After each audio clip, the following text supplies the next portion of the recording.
Le Grand Matin Sud Radio, 7h-10h, Patrick Roger, Cécile de Ménibus. Il est 8h15, le petit déjeuner présidentiel. Ce matin, c'est Nathalie Arthaud, porte-parole de Lutte ouvrière et candidate à l'élection présidentielle. Oui, bonjour Nathalie Arthaud. Bonjour. Quel est le sens de votre candidature, votre secret pour avoir les parrainages alors que d'autres galèrent? La gauche aujourd'hui, la France à droite, l'attente autour de Macron, la fin du pass vaccinal et bien d'autres questions d'actualité que nous allons aborder. Et les auditeurs qui pourront d'ailleurs vous interroger directement dans une demi-heure avec nos éditorialistes puisque vous êtes avec nous pendant au moins une heure. Alors commençons quand même par la course contre la montre pour les parrainages. Mélenchon, Le Pen, Zemmour et Taubira n'ont toujours pas leur signature. Vous avez les promesses. Comment avez-vous réussi ? Écoutez, voilà, c'est un effort militant. C'est un effort militant de plusieurs mois. Et fort heureusement, il y a des maires de petites communes qui sont attachés au pluralisme, vraiment, et qui n'acceptent pas que la vie politique soit monopolisée, finalement, par des politiciens professionnels qui viennent du sérail, et puis, voilà, par des partis qui sont installés, qui sont habitués, finalement, à gouverner. Voilà, ils n'acceptent pas ça. Ils ne trouvent pas forcément normal non plus qu'il y ait des candidats qui soient choisis par la grande bourgeoisie. Voilà, quand même, il y a un candidat, le candidat de Bolloré, tout le monde le sait, c'est Zemmour, il a été choisi. Bon, bah voilà, eux, ils veulent d'autres représentations, quoi. Et ils ont à cœur, y compris qu'un courant comme le nôtre puisse se faire entendre. D'ailleurs, vous savez, beaucoup de maires de petites communes sont eux-mêmes issus des classes populaires. Il y a beaucoup de salariés qui sont maires de petites communes, beaucoup d'anciens techniciens, ouvriers, il y a des aides à domicile, il y a des enseignants. Enfin bon, voilà, ce sont des hommes et des femmes des classes populaires et ils trouvent tout à fait légitime qu'une voix qui porte les intérêts du monde du travail, comme la nôtre, puisse se faire entendre. Et ce serait une faute démocratique si justement des candidats qui sont bien positionnés aussi dans les sondages n'avaient pas leur signature ? Bah, moi je crois, oui. Mais vous savez, nous, ce système des parrainages, nous le dénonçons depuis toujours. Depuis toujours, voilà, parce qu'en fait, il a été justement choisi, il a été mis en place pour, encore une fois, verrouiller. Vraiment verrouiller la vie politique de façon à ce que seuls les partis installés puissent finalement se passer le relais en quelque sorte. Donc moi je ne suis absolument pas pour que un tel ou un tel puisse être empêché de défendre ses idées. Vous invitez tous les maires aussi à offrir leur parrainage, un peu comme d'ailleurs David Lisnard, le président des maires de France, qui dit moi je vais donner mon parrainage à Jean-Luc Mélenchon. On n'est pas du même bord mais je lui donne, quoi. Alors moi, d'abord, je tiens à dire que j'ai quand même zéro inquiétude. Zéro inquiétude que Jean-Luc Mélenchon ou Madame Le Pen ou même Monsieur Zemmour aient ses signatures. Zéro inquiétude parce mais il y a du bluff alors ? Mais parce que d'abord, vous avez entendu comme moi que de toute façon, M. Bayrou était là et allait de toute façon leur faire la courte échelle. Parce que justement, là en l'occurrence, on parle quand même de candidats qui sont présélectionnés en quelque sorte et que tout le monde considère légitimes, n'est-ce pas? Donc voilà, moi je n'ai quand même pas d'inquiétude. Le système, il est bien fait et s'ils n'arrivent pas à passer cet obstacle-là, écoutez, ils seront aidés en réalité. Voilà. Pourquoi vous avez dit que Éric Zemmour, c'était le candidat de la grande bourgeoisie? Parce que tout le monde le sait, il a été choisi par Bolloré en personne. Il a eu effectivement, on lui a servi sur un plateau des heures et des heures et des heures d'antenne où il a pu commencer sa campagne depuis déjà plusieurs années. Mais il aurait très bien pu échouer. Il aurait pu échouer. Si on lui offre de l'antenne, il peut très bien ne pas séduire non plus aussi, quoi. Donc c'est qu'il est en adhésion aussi peut-être avec un discours qui est attendu, non ? De toute façon, il y a un fond d'air très, très réactionnaire. Mais ça, je crois que c'est très lié aussi à la crise économique. C'est lié à ce chômage, à cette précarité, à cette angoisse de l'avenir qui a saisi, une bonne partie de la population, qui d'ailleurs ne se voit soit pas en capacité finalement de se battre pour demander des comptes aux véritables responsables. Parce que pour moi, les véritables responsables, ils sont du côté précisément de ceux qui confisquent aujourd'hui toutes les richesses et qui gagnent des... Alors c'est qui aujourd'hui? Des mille et des cents. Oui. Écoutez, on a vu ces profits incroyables, faramineux. Vous avez vu quand même que le CAC 40 là avait réalisé 137 milliards de profits, que les dividendes avaient augmenté de 15%. Vous connaissez un seul salaire qui a augmenté de 15%? Ah si, peut-être les salaires de certains PDG. Ok, d'accord. Mais les salaires, quand on parle des ouvriers, quand on parle des techniciens, quand on parle des aides-soignantes, vous en connaissez, vous, un salaire qui a augmenté de 15%? Non. Donc, on voit qu'il y a effectivement les grands actionnaires. Revalorisations pour les aides-soignants, pour les professions de la santé. Il y a eu des revalorisations. Oui, mais c'est surtout des rattrapages. Des rattrapages, justement, qui n'ont pas été faits depuis, je dirais, une dizaine d'années. Donc, la réalité, c'est qu'aujourd'hui, on a des grands actionnaires qui, effectivement, se gavent sur le travail de l'ensemble de la population laborieuse. Tout le problème vient de là. Mais qu'est-ce qu'on entend? C'est que les uns ou les autres vont chercher des boucs émissaires. Voilà. Donc, moi, cette politique-là de l'extrême droite, derrière laquelle la droite court, d'ailleurs, je la dénonce, je la combats. Ouais. Fabien Roussel, dans l'actualité, là, est suspecté d'avoir été rémunéré il y a quelques années en tant que collaborateur parlementaire d'un député sans avoir des preuves de ce travail. Quelle est votre réaction? Ma réaction, c'est que vous lui demanderez ce qu'il en est. Voilà. Moi, c'est pas mon sujet. Mon sujet, c'est justement dans cette campagne de faire entendre les intérêts des travailleuses et des travailleurs. Et ça, je peux vous dire qu'il y a des milliers de diversions dans cette campagne qui font que jamais on parle de la question essentielle des salaires, du pouvoir d'achat, des petites retraites, de la précarité et du chômage. Parce que ça reste un fléau. Vos concurrents de gauche en parlent quand même, non?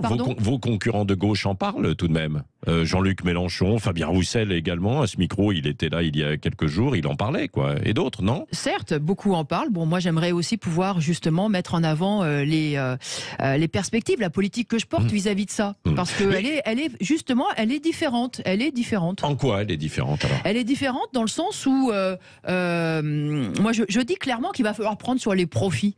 Il faut prendre sur ses richesses. Et il ne faut pas avoir peur de dire que ce n'est pas normal. Ce n'est pas normal de voir tout cet argent aspirer à un pôle.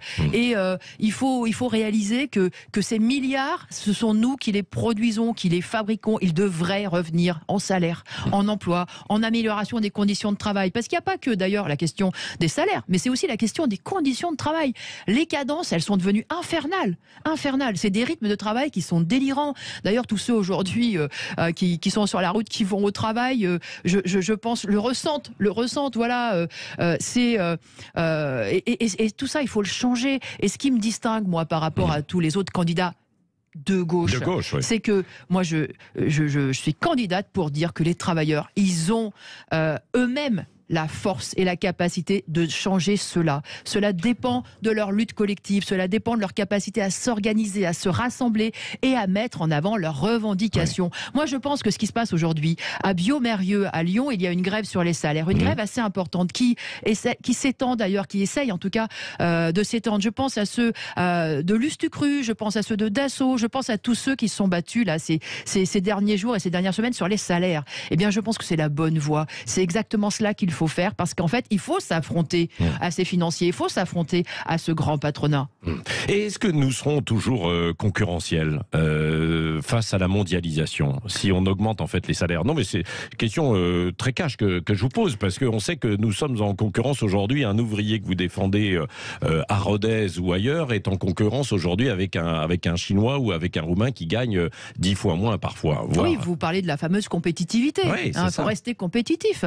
Mais moi, je ne vous dis pas qu'il faut augmenter les prix des produits. Je vous dis qu'il faut prendre sur les profits et qu'il faut baisser les marges, qu'il faut baisser les dividendes, voire même les réduire à zéro. Donc ça n'a rien à voir. Rien à voir. Ils peuvent très bien réduire leurs marges bénéficiaires et continuer à être compétitifs, comme ils disent. Ce que je veux dire par là, moi, cette compétitivité... Mais vous êtes contre la mondialisation ou pas? Moi, je suis contre l'exploitation. Je suis contre cette société capitaliste qui fait que ceux qui triment, et ça c'est vrai à l'échelle du monde entier, sont les éternels sacrifiés. Je suis révoltée. Vous savez, ce discours sur la compétitivité, on le sert aussi aux ouvrières du Bangladesh, qui sont à 120 € par mois.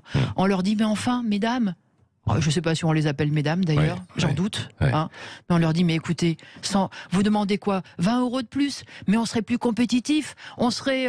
voilà. Donc ce discours-là, c'est un piège. C'est un piège. Alors moi, je le dis, c'est un piège pour que finalement, on se retrouve année après année avec des grandes fortunes encore plus riches, qui amassent désormais des fortunes qui dépassent les 100 milliards, hein.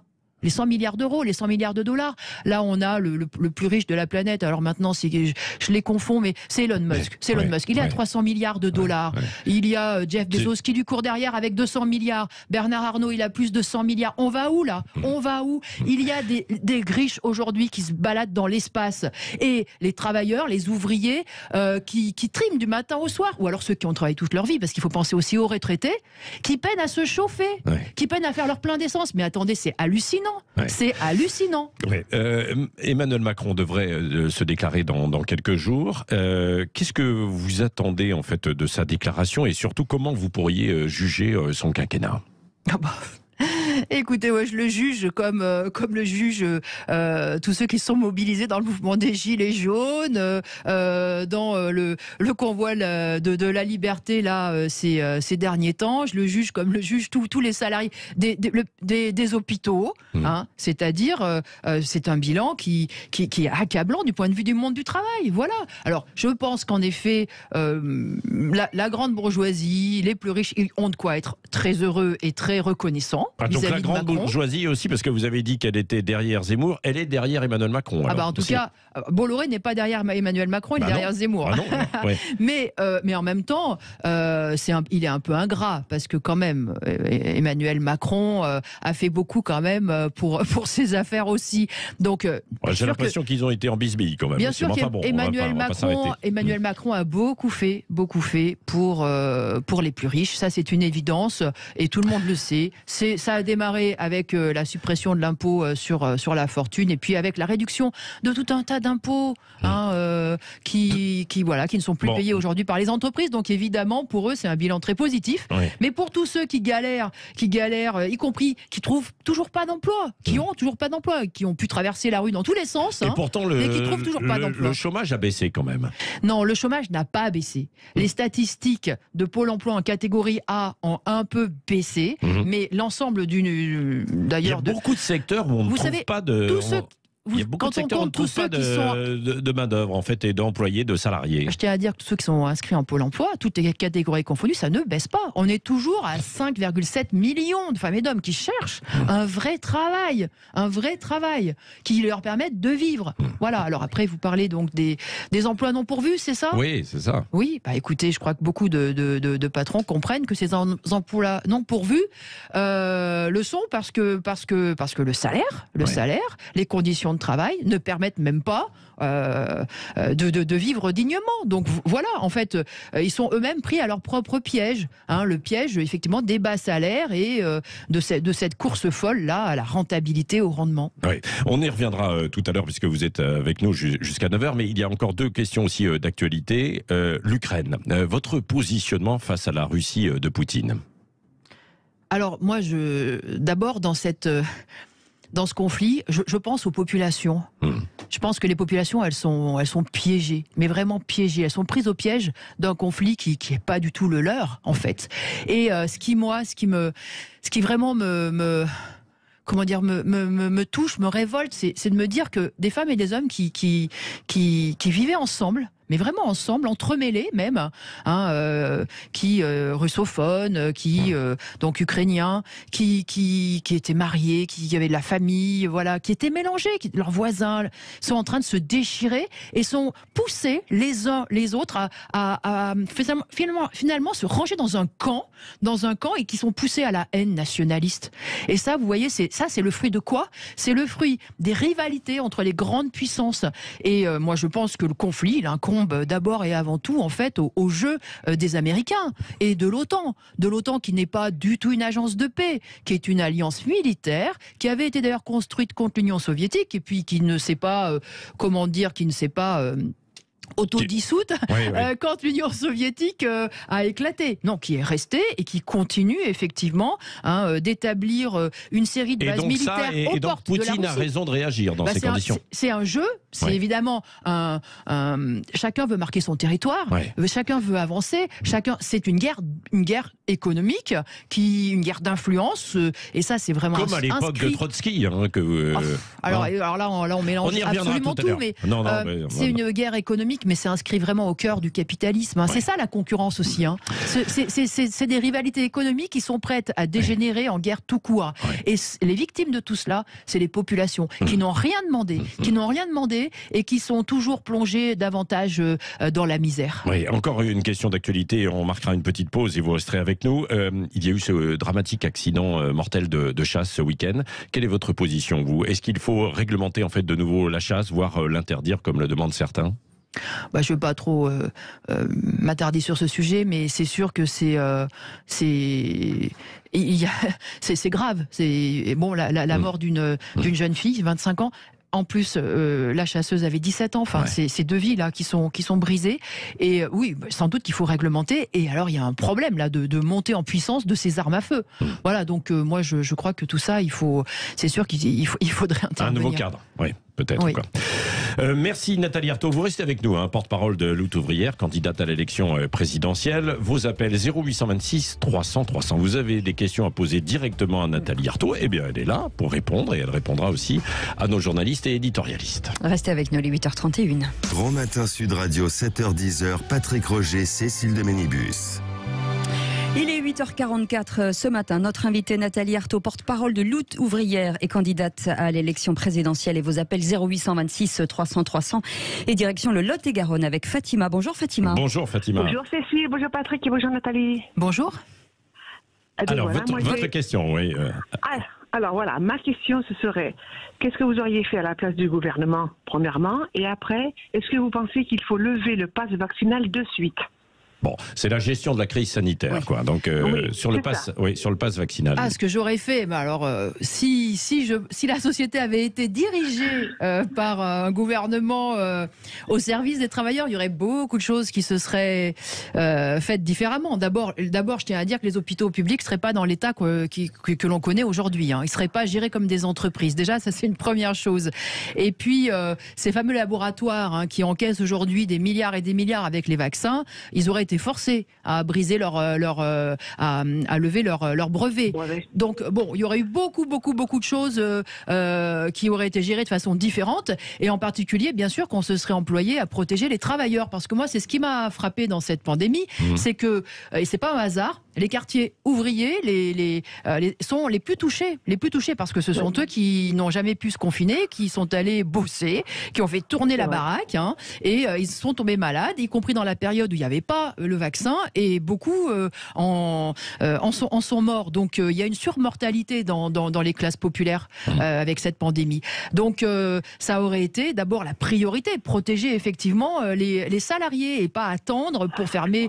Donc ça, c'est une première chose. Quant au pass vaccinal, moi j'ai toujours été opposée au pass sanitaire ou au pass vaccinal, parce que je pense que c'est pas comme cela qu'on peut soigner correctement. C'est pas en contraignant, c'est pas à coup de trick qu'on peut soigner. Il faut aller convaincre. Alors je pense que ce gouvernement, le problème, c'est qu'il a du mal à convaincre parce que y a cette défiance.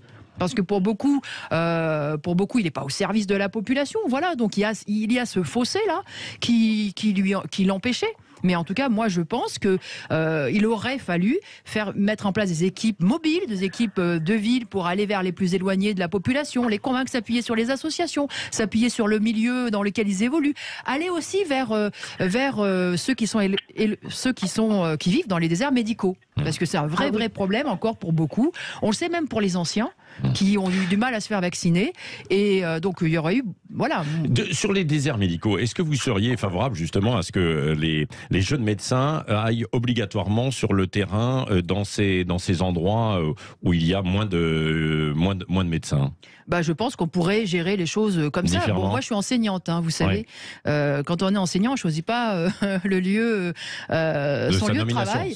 Voilà, on est muté. Hein, donc, alors c'est pas un super système. Voilà, parce que souvent, ça ne prend même pas en compte le fait qu'on est marié, qu'on a des enfants, etc. Enfin, moi, je connais des collègues qui sont séparés de toute leur famille, hein, et ils travaillent à 600 km de leur famille. Donc, c'est un vrai problème. Mais je pense qu'il y aurait effectivement beaucoup de choses à faire pour inciter les médecins. C'est ça, un système qu'on gère comme ça, où on décide en fait par l'État. C'est ce que vous défendez plutôt, Nathalie Arthaud. Oui, mais je pense qu'il y a des choses justement à faire pour que les choses se passent bien et qu'on puisse prendre aussi en compte la vie de famille et que ça soit pas non plus, la schlag qui tombe comme ça. Ouais.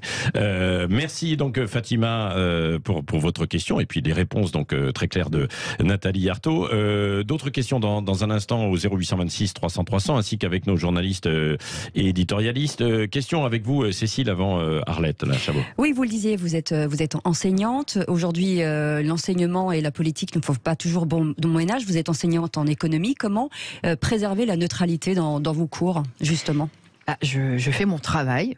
Exactement comme les journalistes qui doivent rester neutres dans leurs interviews, dans la présentation de l'actualité. Voilà, je le fais de façon professionnelle, voilà. Alors j'ai quand même cet avantage que ce métier est aussi un métier où il faut développer l'esprit critique, hein, et des jeunes et des élèves. Donc, vous parlez politique parfois dans vos... Non, il y a des débats qui peuvent naître, mais encore une fois, c'est justement, j'appelle les élèves à la réflexion. Mais vous savez, les élèves qui m'ont comme prof, ils savent ce que je suis, ils savent ce que je défends. Quelque part, au moins, c'est carte sur table, vous voyez, parce que tous les enseignants ont des idées, exactement comme tous les journalistes. Hein, ils ont des idées, ils votent, ils ont un parti, ils ont voilà, exactement. Tous les enseignants n'ont pas un parti où ils votent. Oui, un parti de cœur. En tout cas, un parti de cœur. C'est ça que je veux dire, un parti de cœur. Ils votent, ils ont des idées politiques, etc., etc. Mais vous êtes persuadé de ne jamais orienter sur l'économie ? Écoutez, moi, je pense que forcément, enfin, on est ce qu'on est. On est ce qu'on est et on exprime un certain nombre de choses. Mais vous savez, là, c'est toute la société, toute la société qui influence et qui conditionne dans un sens. Et quel est ce sens ? C'est l'individualisme, c'est le carriérisme, c'est le chacun pour soi, c'est la sélection, c'est cette fameuse méritocratie, où on fait croire que plus on travaille, mieux on réussit. Ce qui est faux, c'est le contraire de la réalité. Alors écoutez, moi peut-être que j'exprime... La méritocratie, ça existe quand même, un peu. Sinon, vous allez inciter les gens à ne pas travailler. De ces grandes familles, de ces grandes dynasties qui fêtent leurs 200 ans, là, par exemple. Il n'y a pas que les dynasties. Non, mais Nathalie Arthaud, est-ce que, par exemple, vous avez eu un élève qui, un jour, est devenu grand patron et qui vous a envoyé, en fait, un petit mot pour vous dire, écoutez, je suis devenu quand même grand patron, quoi. Eh bien, non, je n'en ai pas eu. Et peut-être cela existe-t-il. Mais vous savez, on peut toujours tirer le bon numéro, dans cette société. Vous savez, il y en a même qui gagnent au loto. Donc, on peut toujours tirer le bon numéro, mais c'est sûrement pas ça. Moi, en tout cas, pour moi, une société digne et véritablement humaine, c'est pas cette société où quelques-uns peuvent tirer le bon numéro. C'est qu'aujourd'hui, les femmes et les hommes qui appartiennent à la classe productive, je parle des salariés, mais je parle aussi de ces fameux auto-entrepreneurs, de ces indépendants, de ces petits patrons, etc. Eh bien souvent, quand ils bossent, ils n'arrivent pas à vivre dignement. Ils n'arrivent pas à vivre dignement, ils ne peuvent pas accéder même à un certain confort. Vous savez, aujourd'hui, les vacances, prendre des vacances, ça reste le privilège, encore, d'une certaine couche de la population. Du moins, prendre des vacances, mais être en vacances, non. Parce que, oui, c'est ça. On peut être en vacances, tout à fait. Parce que avec notre système, quand on regarde dans le monde entier, en fait, c'est probablement nous qui avons en France, effectivement, le plus de vacances. Oui, mais c'est pas avoir des vacances, c'est prendre... Voilà. Et il n'y a pas que les gens dans les cités qui peuvent prendre des vacances, qui peuvent pas prendre de vacances. Il y a quand même... Non, mais justement, oui, tout à fait. Mais voyez, donc voilà, quand aujourd'hui ceux qui travaillent, ceux qui font tourner la société, ceux qui nous soignent, ceux qui nous transportent, ceux qui nous permettent de nous nourrir, en sont à compter chaque euro. Moi, je vois les gens, mais ils remplissent leur caddie en calculant quel bon promo utiliser, à quelle date, et en dépensant leur point fidélité. Mais on est où là ? On est où ? Quand vous avez des familles qui disent je vais chauffer juste la pièce des enfants, Mais attendez, on en est là aujourd'hui. Alors même que ce sont eux qui, encore une fois, qui portent la société. Et c'est ça la réalité. Alors je veux bien qu'on mette en avant la réussite d'un self-made man, mais franchement, c'est des millions et des millions de salariés qui doivent revendiquer leur dû dans cette société. Et moi, je peux vous dire que c'est cette politique-là que je porte. Allez, question avec vous, Arlette Chabot. On a prononcé le mot patron. Le MEDEF aujourd'hui reçoit un certain nombre de candidats. Je ne suis pas sûre qu'il vous ait invité. Non. Alors en admettant qu'il vous ait invité, quel serait le message que vous auriez envie de leur transmettre? Non, je n'ai pas été invitée. Et moi, j'ai envie de m'adresser d'abord aux salariés, d'abord aux travailleurs. Mais qu'est-ce que vous voulez que je leur dise? Je sais pas, voilà, les règles du jeu. Si j'arrive au pouvoir demain, voilà, quelles seront les règles du jeu? Mais pas de jeu d'ailleurs. Mais bon, d'abord, si j'arrive au pouvoir demain, je pourrais peut-être arriver au pouvoir un jour, mais ça nécessitera des luttes sociales et des bouleversements sociaux. Donc moi, je ne vais pas jouer non plus.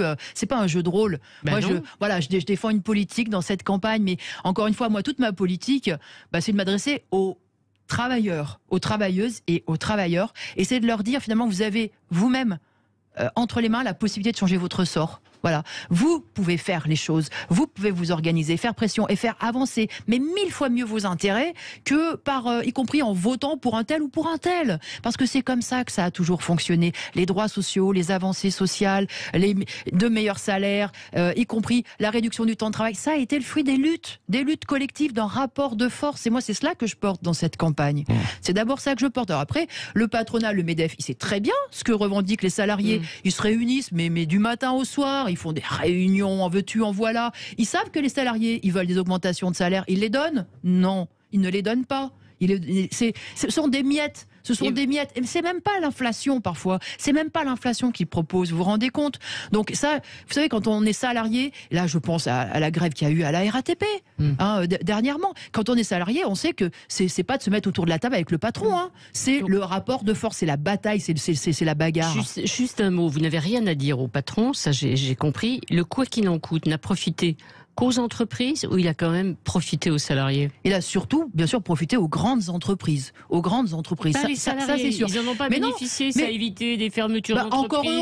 Encore heureux que les salariés empêchés de travailler, on leur a donné de quoi payer leur loyer et de quoi se nourrir. Encore heureux. Voilà. Mais vous savez, beaucoup de salariés ont perdu. Mais ils ont perdu énormément pendant le confinement. Parce que ce fameux chômage partiel, d'abord, c'était pas les 100%. Et en plus, vous avez vu les primes qu'il y a maintenant qui sont versées pour justement mettre un peu de beurre dans les épinards. Tout ça, Vous êtes anti-prime aussi?